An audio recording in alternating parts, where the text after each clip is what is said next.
Queridos amigos e irmãos, que a doce e a serena paz de Jesus continue a nos envolver, fazendo com que nossos corações floresçam em paz, em serenidade, em compreensão, em tolerância e perdão.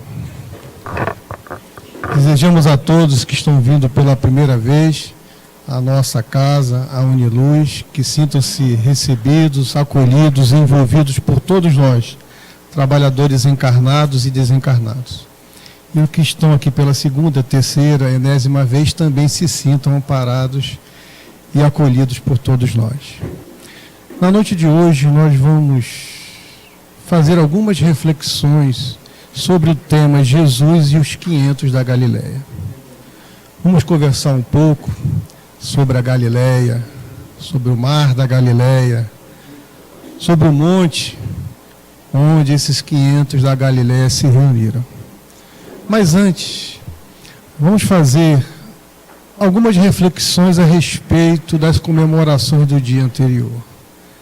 Me perguntaram quando eu cheguei, como foi o meu Natal? E eu disse, eu estou me esforçando para que esse Natal continue. Ele não foi. Ele tem que ser todos os dias. O Natal ele não pode se resumir a uma data, a uma ceia, a um encontro de parentes, amigos, familiares. Este Natal de Jesus, ele é diferente. É o nascimento do desenvolvimento de nossas potencialidades divinas. Jesus, um dia, nascerá integralmente em nós. Ele nascerá através de nosso sorriso acolhedor. Ele nascerá através de nosso olhar sem reprovação. Ele nascerá no nosso abraço fraterno e desinteressado. Ele nascerá no silêncio de nosso respeito para aqueles que estão passando por dificuldades e passando por dores. Então não podemos dizer, o Natal passou. Não. O Natal está sendo. O Natal será. Mesmo que nós ainda não estejamos sintonizados na gestação dessas nossas emoções e de nossos sentimentos superiores. Porque se nós dissermos o Natal passou, nós estamos expulsando Jesus de nossas vidas. Da mesma forma que os fariseus fizeram. Da mesma forma que os sacerdotes judeus fizeram. Da mesma forma que os romanos fizeram. Então, não expulsemos Jesus de nossas vidas. Ao longo do mês, a casa propôs uma temática, encontros com Jesus. Então, durante as palestras dos domingos e das quartas-feiras, falou-se sobre Jesus. Iniciamos com Jesus e Nicodemos, depois passamos para Jesus e Maria de Magdala, Jesus e Maria de Nazaré, Jesus e Pedro, Jesus e João, Jesus e Jerusalém. Hoje vamos conversar sobre Jesus e os 500 da Galileia, e no próximo domingo, dia 30, a palestra terá por tema Vivendo com Jesus. Numa proposta de sintetizarmos todos esses encontros, tendo a certeza de que eles nos conduzirão a uma vivência com Jesus. A proposta dessas palestras é que a gente não pense em Jesus, que a gente não estude Jesus, não fale de Jesus somente no mês de dezembro. A proposta é que nós estejamos sintonizados com Jesus em qualquer mês, em qualquer dia e em qualquer hora. Então, que a gente possa realmente permitir que Jesus nasça. Não os expulsemos de nossas vidas. Não provoquemos esse aborto na gestação de sentimentos superiores em nós. Então, o Natal está sendo. Né? Falaremos um pouco sobre a Galileia. Amélia Rodrigues, o espírito Amélia Rodrigues, através de uma série denominada Série Evangélica, em diversas obras, ela descreve a Galileia não só do seu ponto de vista geográfico e físico, mas também do seu ponto de vista espiritual. Então, tudo o que falarei sobre a Galileia está contido nesses livros que nós vamos enumerar. Né? Primeiro, Primícias do Reino, fala sobre a Galileia. Respingos históricos da Galileia. Pelos caminhos de Jesus também fala sobre a Galileia. A Luz do Mundo fala sobre a Galileia. Trigos de Deus, Dias Venturosos, A Mensagem do Amor Imortal. Todos esses livros, Amélia Rodrigues aborda a Galileia numa grandeza maravilhosa, num estilo profundo, poético e literário, mas também através de uma grande beleza evangélica. E ao lermos estas obras, nós nos transportamos à época de Jesus. É como se estivéssemos presentes, acompanhando Jesus nos seus ensinamentos, nas suas intercessões, nos seus momentos de auxílio a todos aqueles. Então, façamos um esforço para ler essas obras. E depois nós vamos, depois de falar sobre a Galileia, vamos falar sobre os 500 da Galileia, que está nesse livro aqui, Boa Nova, no seu capítulo 29. Psicografia de Chico Xavier, ditado pelo espírito Humberto de Campos. A Galileia, conforme nos diz Amélia Rodrigues, era uma das regiões pertencentes à Palestina. A Palestina era formada por diversas regiões. As principais que se destacam e estão evidenciadas nos evangelhos são a Judéia, né, onde está localizada Jerusalém e Belém. Belém, a cidade em que Jesus nasceu. Belém, Jerusalém. E também na Judéia, também a Samaria, que também, né, quando se fala, a mulher samaritana do poço de Jacó, né, está, né, registrado nos evangelhos. A Galileia também, né, que era uma porção de terra, como toda a Palestina, né, de um lado o mar Mediterrâneo, de outro cortada pelo rio Jordão, rio esse que nasce nas encarpas do Monte Hermon, um pouco mais acima da Galileia, e justamente esse rio Jordão que alimenta o lago de Genezaré, ou o lago de Tiberíades, ou o mar da Galileia. Então, essas regiões elas são bastante evidenciadas nos evangelhos. Galileia, Judéia, Samaria, e tem outras regiões menos citadas. Amélia Rodrigues nos diz que a Galileia era um local doce, local gentil, de uma leveza maravilhosa. A sua população era composta de pescadores, lavradores, pastores, pessoas humildes e simples. A maioria da população da Galileia não sabia ler e nem escrever. Então era como se fosse o interior, o interior do nosso país. A Galileia era considerada, né, tratada de maneira áspera pelos judeus. Tratavam-na com bastante desconsideração, por ser uma região onde não tinha destaque cultural, não tinha destaque comercial, não tinha destaque nenhum. Eram pessoas pobres, ignorantes e ditas insignificantes. É por isso que algumas passagens a gente vê, né, alguns autores espirituais dizendo que perguntavam: esse Jesus é da Galileia? E da Galileia tem alguma coisa que presta? Da Galileia tem alguma coisa que se aproveita? Devido à posição dessa região em relação ao poder central que era Jerusalém. Então a Galileia era não só necessitada, né, faminta de sede e de justiça, como todos nós, mas também carente de pão, carente de peixes, né, carente de diversas coisas.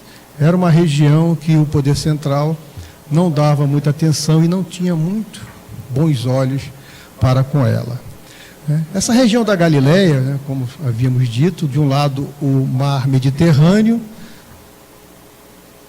no centro dela, mais ou menos próximo a uma outra região chamada Decápole, né, e localiza-se o Lago de Tiberíades.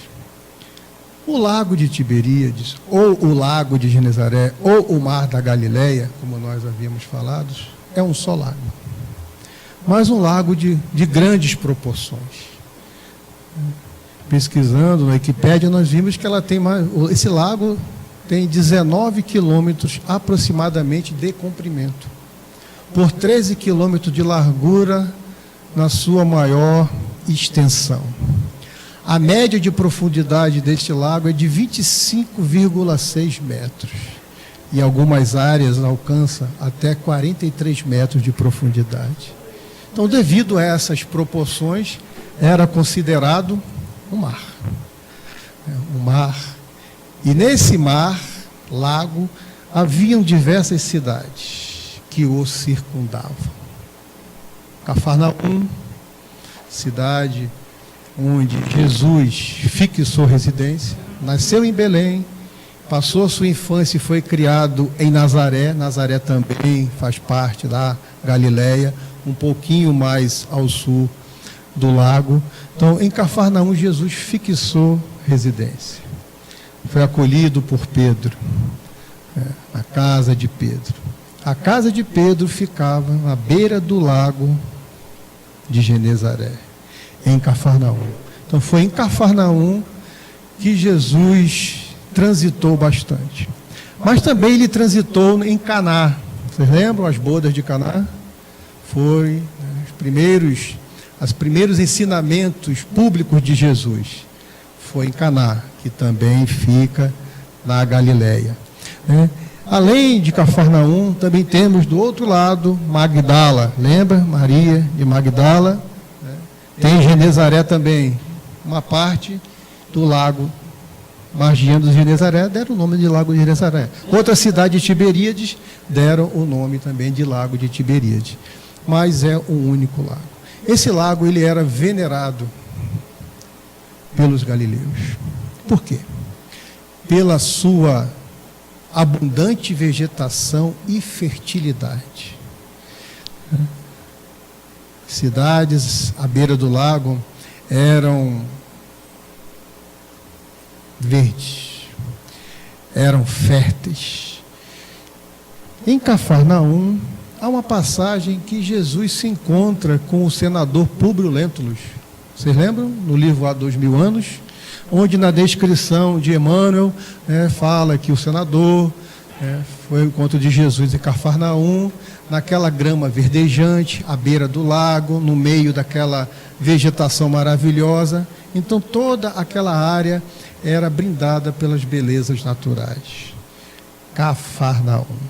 Então, além de Caná, Jesus também realizou diversas atividades em benefício do outro em Cafarnaum. Em Cafarnaum, Jesus curou um paralítico. Lembram? Nos ensinando que nós precisamos deixar de ser paralíticos da ação do bem.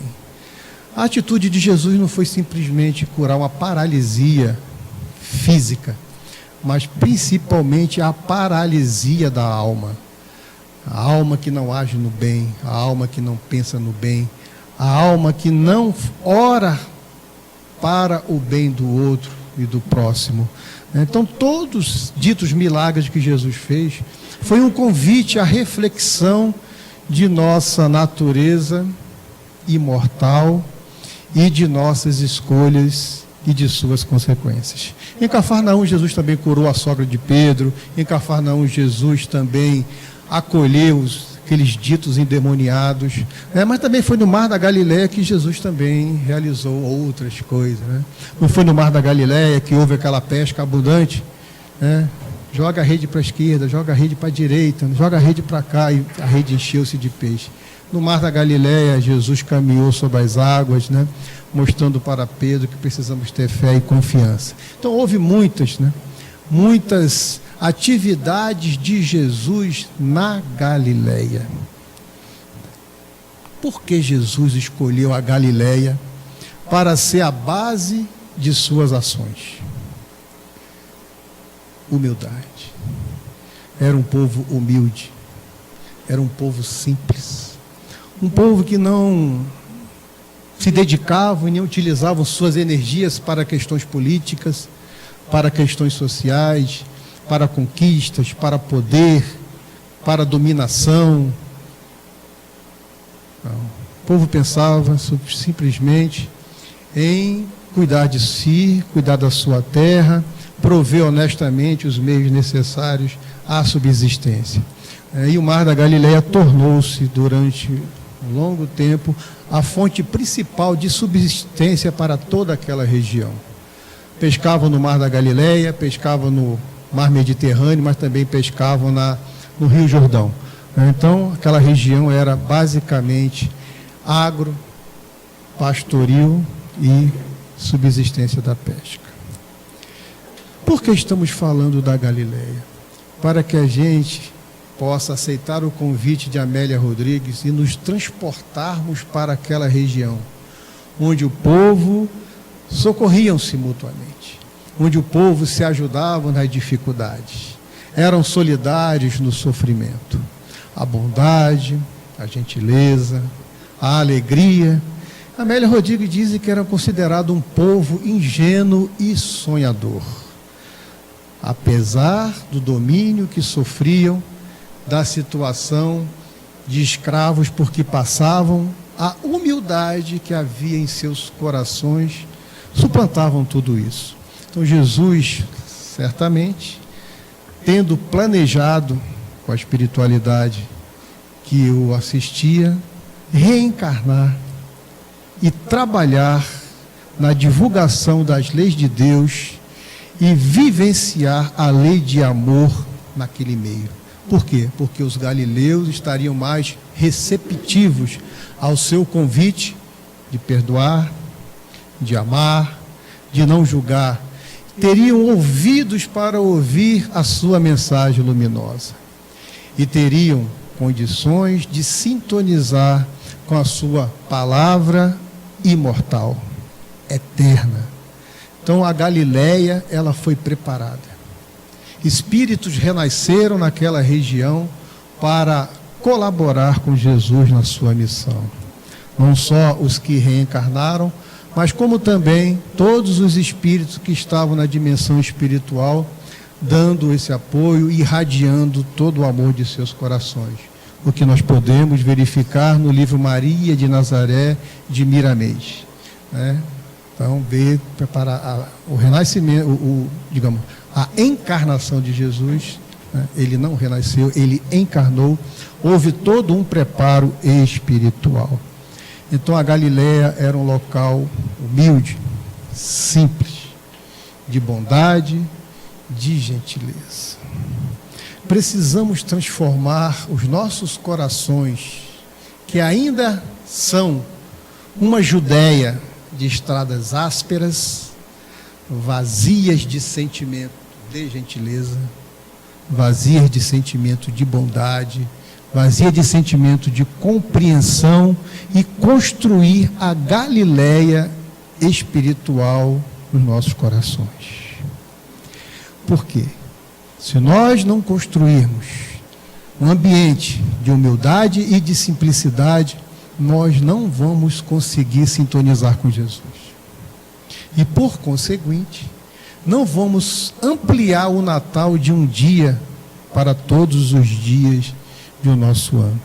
Então, a Galileia, nos trazendo essa reflexão sobre humildade, sobre simplicidade, é bastante importante para a gente poder compreender a missão desses 500 da Galileia, que está retratada no livro Boa Nova. O livro Boa Nova foi trazido por Humberto de Campos através da psicografia de Chico Xavier. Muitos fatos evangélicos que não estão nos evangelhos se encontram nesse livro. E principalmente esse. Não há um outro, não se faz menção nos evangelhos sobre os 500 da Galileia. Mas graças à bondade de Deus, de Jesus, nosso governador espiritual, foi trazida essas informações para que a gente também possa refletir. Eu vou fazer questão de ler essa mensagem que está no capítulo 29, para que a gente não perca as palavras e também não perca as emoções que revestem essas palavras. As nossas palavras, elas se revestem de energia. As nossas palavras, elas se revestem de emoções.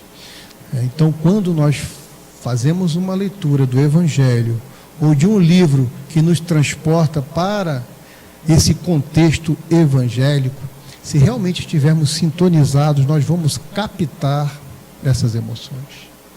Fazer o Evangelho no lar é entrar em contato com as emoções que Jesus irradiava àqueles a quem ele atendia.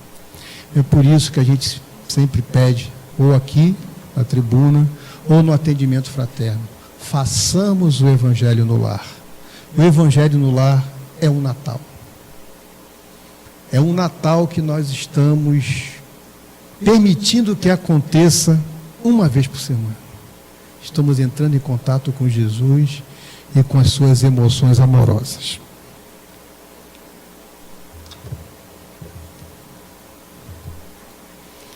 Só lembrando mais um fato, foi na Galileia que Jesus convidou os seus apóstolos, os seus discípulos.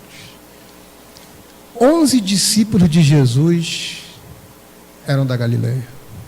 Só Judas, que era de Iscariote. Todos os outros eram da população da Galileia. Eram gente da Galileia.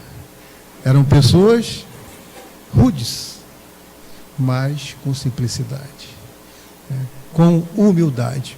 Então foi na Galileia, principalmente em Cafarnaum, que Jesus, eu vou comentar só 3, que Jesus foi ao encontro de seus amigos. Ele estava andando pelas areias do lago de Genezaré e viu um grupo de pescadores. Viu um barco se aproximando e esperou. Como se esperasse alguém que ele conhecesse há muito tempo. E desse barco desce Pedro e seu irmão André. E Jesus diz para ele: filhos de Jonas, se dirigindo a Simão e André, venho da parte de Deus e vos convido a trabalhar pela instituição de seu reino na terra. Falou sobre o reino, falou sobre o evangelho, falou sobre esse reino de paz, falou sobre as conquistas. Inicialmente Simão Pedro não entendeu e falou: André, de repente vão construir algum reino ao redor do lago. Esse lago é tão grande. A nossa ideia é de algo físico, não espiritual. Mas ao longo do contato, eles foram percebendo que esse reino era um reino de paz, de harmonia, E perguntou a eles: quereis ser meus discípulos? E eles não pensaram. Seguiremos teus passos, Senhor. Daí Jesus saiu, foi para a coletoria de Cafarnaum, a alfândega, a aduaneira. Encontrou Levi e perguntou: Levi, o que estás fazendo? E Levi, que mais adiante se tornará Mateus, falou: Senhor, eu estou recolhendo os impostos do povo devido a Herodes. Herodes era o tetrarca da Galileia, o governador da Galileia. E Jesus perguntou para ele: Levi, queres vir comigo recolher os bens do céu? Sim, mestre, seguirei os teus passos. Não pensar. Em outro momento, também nas margens do lago, do mar da Galileia, ele vê 2 jovens e diz: filhos de Zebedeu, referindo-se a Tiago e a João. Quereis participar das alegrias do reino? Mestre, mestre, nós te seguiremos. Vocês viram esses espíritos que reencarnaram, se comprometeram com Jesus, na divulgação da lei de amor, na divulgação das leis de Deus, estavam prontos e não titubearam. Escolheram seguir o compromisso que haviam realizado antes de seus renascimentos. Então vamos cumprir os compromissos com as nossas consciências. Vamos nos esforçar para cumpri-los.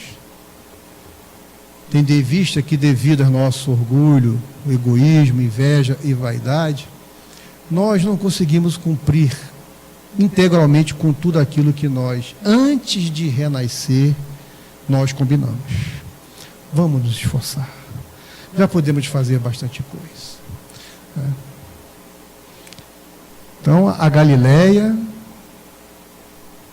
berço, palco de humildade, de simplicidade, um ambiente perfeito. A fertilidade não era só da terra, a fertilidade não era só das árvores, dos pássaros, era uma fertilidade de amor.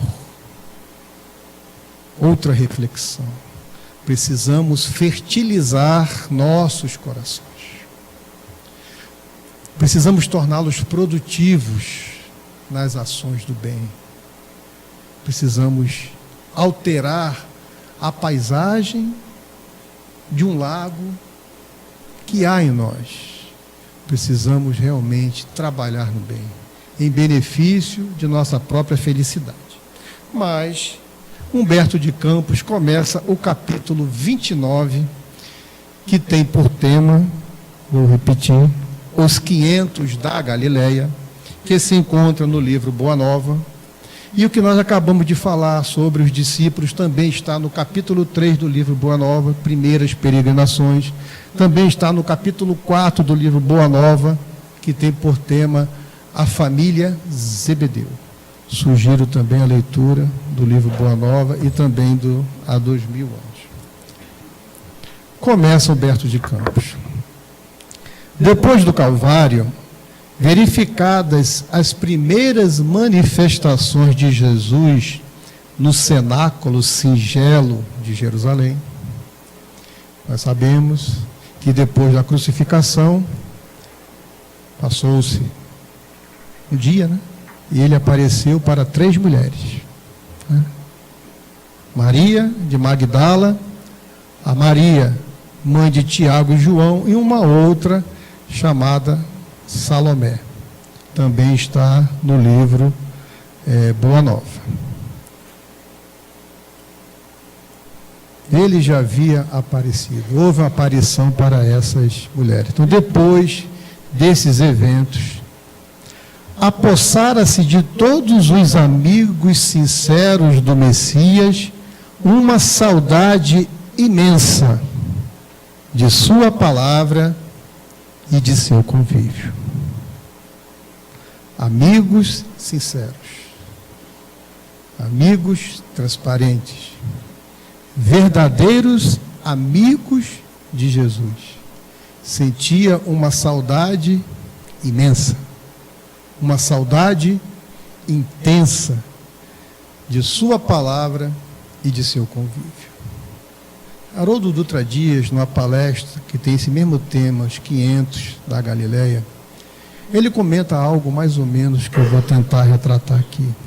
Quando ele fala sobre a saudade. Nós só sentiremos saudade quando nós realmente convivermos com aquela pessoa. Eles tinham saudade de Jesus porque Jesus conviveu com eles. Jesus pescava com eles. Jesus comia o peixe com eles. Jesus partia o pão com eles. Jesus caminhava nas ruas de Cafarnaum, nas estradas da Galileia, subia o monte com eles. Jesus fazia parte do dia deles. Jesus trocava ideias, Jesus trocava impressões. Talvez Jesus até perguntasse: fulano, como vai seu filho? Como vai seu marido? Como vai sua irmã? Como vai sua cunhada? Então Jesus era presente na vida deles. Falar em presente, lembrei de uma fala de Rossando Kingley, quando ele diz que o Natal não pode se resumir a dar e receber presente. O Natal, nós temos que ser presente na vida do outro. Marcar a vida do outro.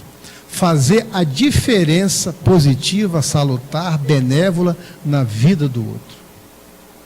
Não adianta trocarmos presente se nós não estamos presentes, né? Então Jesus estava presente.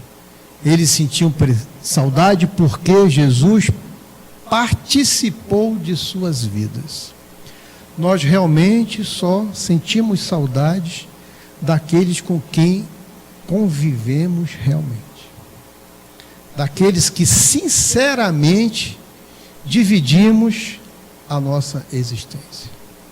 Porque se não for assim, quando casados um ou outro desencarnar e nós não tivermos sido presentes, nem tivermos marcado as suas vidas, depois de 1 ano ou 2 do desencarne, nós não lembraremos mais. Não lembraremos por quê? Porque ele ou ela não participaram de nossas vidas. E nós não estivemos presentes na vida deles. Então, saudade está conectada à convivência. Outra grande reflexão.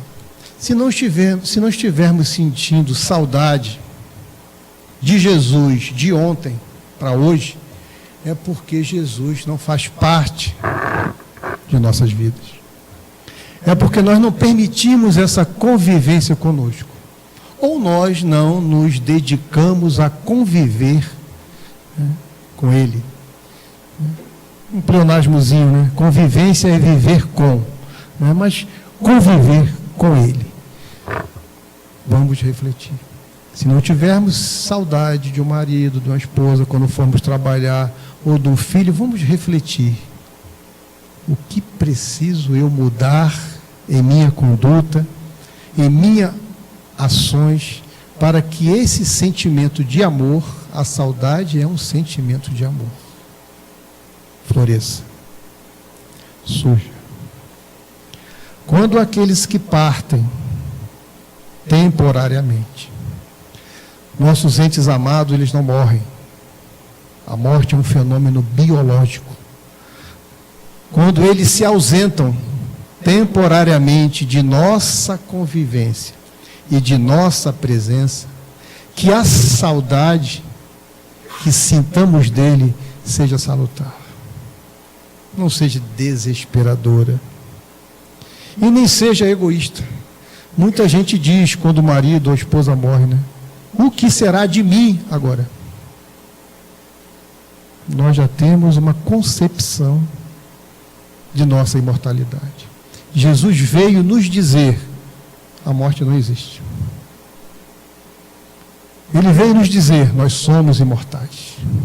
Ele veio nos dizer: nós vamos ter inúmeros recomeços. Cada renascimento é uma oportunidade de recomeçar. É uma oportunidade de mudar. É uma oportunidade de marcar a vida do outro. De deixar um suco. De imprimir na alma do outro o nosso amor. A nossa presença. Sem que sugamos do outro. Sem que escravizemos o outro às nossas necessidades. Ver o outro como filho de Deus que está em processo de aprendizado, de aperfeiçoamento, de aprimoramento. Vamos refletir sobre a saudade. Estamos sentindo saudades um dos outros? Esta saudade sincera, né? Então, se Jesus conviveu nos mínimos detalhes, acordava, dormia na casa de Pedro, se acordava, ia pescar, ia fritar o peixinho, comer pão, conversar, conversar sobre a realidade espiritual de uma maneira didática, de uma maneira, né, que estivesse ao alcance daquelas inteligências. Saudade é isso, é convivência, é estar presente, é ser presente, é ser alguma coisa que vai causar um impacto que vai nos transformar para melhor. Então, tenho certeza que um dia nós teremos uma saudade imensa, intensa de Jesus. E teremos uma saudade imensa, cheia de serenidade, de equilíbrio, de harmonia com aqueles que compartilharam a nossa jornada. Mas Humberto de Campos continua. A maioria deles se apegava aos discípulos como querendo reter as últimas expressões de sua mensagem carinhosa e imortal. Jesus não estava ali, mas os discípulos conviveram com Jesus. Os discípulos andaram, caminharam, dormiram, acordaram com Jesus. E eles iam ao encontro de Jesus, iam ao encontro dos discípulos, para poder sentir a presença de Jesus. Os discípulos respiravam Jesus. Os discípulos vivenciavam Jesus. Os discípulos realmente estavam em sintonia com isso aí. Sua mensagem carinhosa e imortal. Jesus já havia deixado registrado, os apóstolos registraram. O céu e a terra passarão, mas as minhas palavras não passarão. Porque as palavras de Jesus não passam e não passarão. Porque tudo que Jesus disse, ele viveu. Perguntaram a Divaldo um dia: Divaldo, qual é o grande desafio dessa sua experiência aqui na Terra? Ele disse: meu grande desafio é diminuir o abismo que existe entre o que eu falo e o que eu faço. Precisamos diminuir os abismos que existem entre o que nós falamos e o que nós fazemos. Ou o que nós falamos e não fazemos. Jesus falava, vivenciava. É por isso que suas palavras, elas são a expressão de suas atitudes e de seu comportamento. O ambiente era um repositório vasto de adoráveis recordações. Lembranças, rememorações, reminiscências, recordações, quadros vivos do relacionamento deles, não só dos discípulos, mas também dos seus seguidores com Jesus. Os que eram agraciados com visões do Mestre se sentiam transbordantes das mais puras alegrias. Ele apareceu em Emaús, ele apareceu para os leprosos, ele apareceu para João, na ilha de Patmos. Dizem que foi a última aparição dele. Os estudiosos relatam que Jesus apareceu para as pessoas entre 12 e 18 vezes. Apareceu fisicamente. Os companheiros inseparáveis e íntimos se entretinham em longos comentários sobre as suas reminiscências inapagáveis. Olha o que Humberto de Campos deixa registrado. São recordações inapagáveis. Jesus marcou profundamente cada um deles. Que nem o tempo, nem os séculos poderia apagar. Porque essas impressões ficaram talhadas na alma do espírito imortal.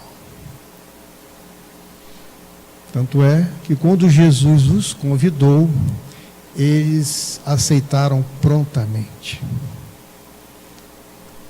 Nós já estamos em condições de aceitar prontamente os convites de Jesus para a divulgação da Boa Nova? É uma outra grande reflexão. foi quando Simão Pedro e alguns outros salientaram a necessidade do regresso a Cafarnaum. Pedro morava em Cafarnaum, como falavam, na beira do lago, pertinho do monte onde Jesus cantou as bem-aventuranças. E foi na Galileia também que Jesus criou as mais belas e expressivas, esqueci o termo agora, parábolas. Foi na Galileia, caminhando para Samaria, indo para Jerusalém, voltando de Jerusalém. Foi na Galileia, naquela região propícia ao contato com Deus, que Jesus criou as mais belas e eternas parábolas que se encaixam em qualquer época da humanidade, que se encaixam em qualquer escola planetária que esteja num processo de aprendizado como nós. E Simão Pedro e alguns salientaram a necessidade do regresso a Cafarnaum para os labores indispensáveis da vida. Outra grande reflexão. Muitos que convivem conosco vão se ausentar. E precisamos prosseguir na nossa trajetória de aprendizado. Pedro e seus companheiros retornando para Cafarnaum, para o trabalho, para a pesca, dando prosseguimento às suas vidas. Nossos entes amados, quando se transportam para a dimensão espiritual através do fenômeno biológico da morte, evidenciamos, não deixam de viver, não desaparecem. Continuam tão vivos quanto nós, só que estão temporariamente despojados de suas vestes físicas. Isso é muito importante para que a gente possa perceber que nós os reencontraremos, que nós iremos estar novamente na convivência pessoal e física com eles. Em breve dias, as velhas redes mergulhavam de novo no Tiberíades, por entre as cantigas rústicas dos pescadores. Muito interessante. Mesmo nas nossas dificuldades, nós podemos ser úteis. Mesmo em meio a dores, a angústias, nós podemos servir. Nós podemos ser presentes e ser a diferença na vida de outras pessoas. Cantigas rústicas é trabalhar no bem, agir no bem com alegria. Alegria não é escancarar um sorriso de um lado ao outro da boca. Alegria é trabalhar com satisfação. Alegria é trabalhar com a certeza de que estamos construindo dias melhores para nós, que estamos colocando um tijolo em cada momento, um tijolo de paz, de felicidade, de compreensão, de tolerância, nessa construção do reino íntimo, que Jesus nos alertava. Onde se encontra o reino de Deus? Dentro de nós. Mas erguer essas paredes, erguer essa estrutura, ampliá-lo, é uma tarefa pessoal de cada um. Mas vamos seguir nosso amigo Humberto de Campos. Cada onda mais larga e cada detalhe do serviço sugeriam recordações sempre vivas no tempo. Eles lembravam, jogavam a rede, lembravam que Jesus estava no barco. Eles lembravam que teve uma tempestade em determinado momento, Jesus estava dormindo e todo mundo agoniado, Jesus se levanta e acalma a tempestade. Não só a tempestade física, Jesus acalmou e acalma as tempestades que se passam dentro de nós. As tempestades de dúvida, de incerteza, as tempestades de vergonha, as tempestades de culpa, as tempestades e turbulências que nos desviam do caminho. Jesus nos acalma. Então precisamos estar na busca dessa convivência com Jesus, para que o nosso mar íntimo se torne sereno, para que nossa palavra seja uma mensagem de serenidade, de esperança. Nós só vamos irradiar alguma coisa boa se essa alguma coisa boa estiver acontecendo dentro de nós. Não é em nossa mente, não é em forma de arquivo, de informação, de conhecimento, é em forma de sentimento. Sentimentos se irradiam, o amor se irradia. Então, não nos inquietemos. Nos momentos de tempestades, lembremos, né, quando Pedro estava agoniado e os outros também, né, e o barco se balançando e quase afundando, e Jesus se levanta e diz para eles: tem de bom ânimo, sou eu, não tenham medo, não tenhamos medo. Os momentos de dores, de angústias, de dificuldade, eles começam, mas vão terminar. Eles não são eternos. Nós os eternizamos na nossa angústia e paciência de resolvê-los imediatamente. Precisamos atravessar, né, como disse uma amiga nossa aqui, esse deserto de angústia para aprender o caminho. Só poderemos guiar outros se nós conhecermos o caminho. E continua nosso amigo Humberto de Campos.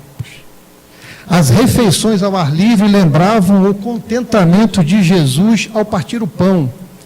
O trabalho, quando mais intenso, como que avivava a sua recomendação de bom ânimo. Tenha bom ânimo. No mundo tereis aflições. Eu venci o mundo. Precisamos vencer o nosso mundo desorganizado. Precisamos vencer nosso mundo turbulento, nosso mundo interior desequilibrado.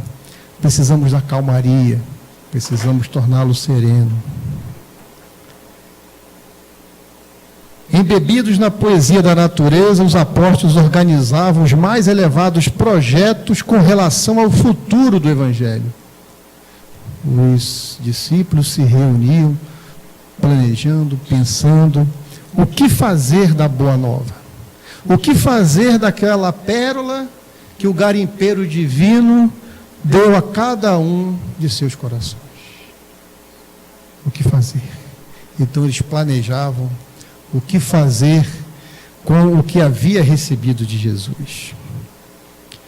A residência modesta de Cefas, que é Pedro, obedecendo às tradições dos primitivos ensinamentos, continuava a ser o parlamento amistoso, onde cada um expunha os seus princípios e suas confidências mais recônditas. Os discípulos e seguidores se reuniam na casa de Pedro e conversavam não só sobre o Evangelho, mas sobre suas dificuldades mais íntimas, com confiança, com fraternidade, com coragem. Precisamos de coragem para partilhar com o outro as nossas angústias. Nós somos tão egoístas que nós queremos as angústias só para nós. Temos uma dificuldade imensa de dizer para o outro: estou passando por problema, me ajuda. Precisamos ter essa capacidade dos discípulos de revelar-se para aqueles a quem nós amamos, sem medo. Não tenhamos medo.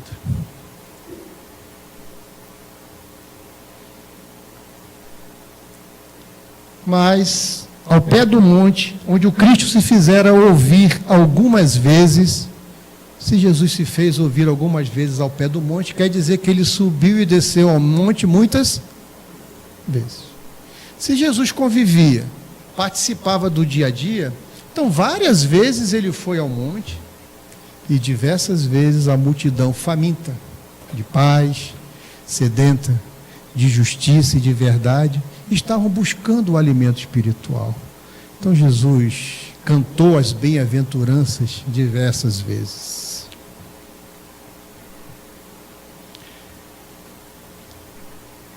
Cristo fizeram ouvir algumas vezes, exaltando as belezas do reino de Deus e da sua justiça. Reuniam-se invariavelmente todos os antigos seguidores mais fiéis que haviam habituado o doce alimento de sua palavra inesquecível. A palavra de Jesus é um alimento inesquecível.